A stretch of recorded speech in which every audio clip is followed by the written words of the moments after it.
কই গো বিন্নি, ঘুম থেকে কি তুমি উঠেছো? আমি এখন কাজে যাচ্ছি।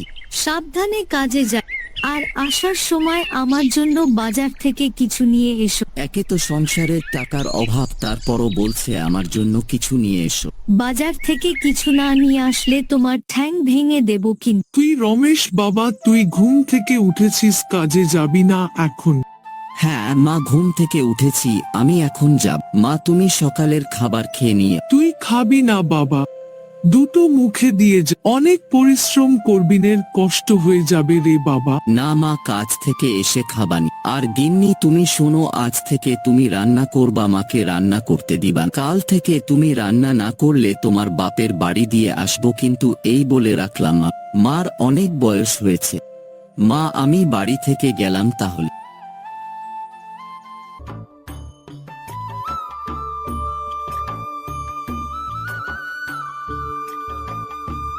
ওই রমেশ, কোথায় যাচ্ছ ভাই? বড় ভাই কাজে যাচ্ছি, জমিদার বাবু কাছে কথা বলছিল তাই সেখানে যাচ্ছি। আমিও সেখানে যাচ্ছি, চল দুইজনে একসাথে যাই।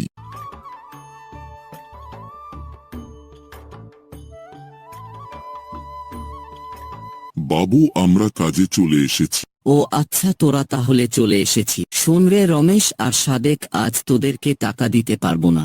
ঠিক আছে বাবু, যা দিবেন তাতেই হবে। ঘরের ভিতরে ডাউলের বস্তা আছে, ওখান থেকে দুইজন 2 বস্তা নিয়ে যাবি। তাহলে তোরা দুজন ফুল গাছগুলোকে পানি দিয়ে কাজ শুরু কর। ঠিক আছে বাবু।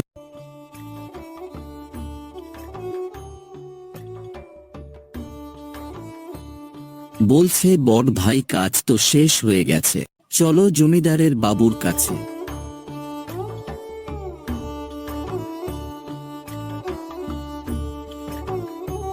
কইরে রমেশ ও ছাদেক, তোদের কাজ শেষ হয়ে গেছে নাকি? জি বাবু, কাজগুলো সব শেষ হয়ে গেছে। দেখ ঘরের ওই কোনায় 2 বস্তা ডাউল আছে, তোরা দুইজন নিয়ে যা। চল আমাদের ডাউলের বস্তাগুলো নিয়ে আসি।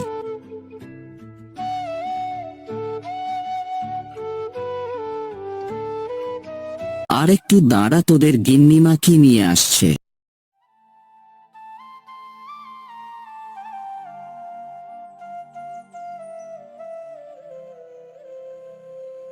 রমেশ আর সাদেক, এই 2টি ইলিশ মাছ তোরা নিয়ে যা। ধন্যবাদ গিন্নিমা আপনাকে। আর শোন, কাল সকাল সকাল তোরা চলে আসিস। ঠিক আছে বাবু।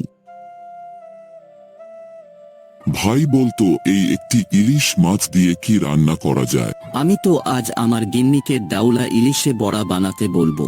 ইলিশের ডাউলের মরা আমার খুব ভালো লাগে।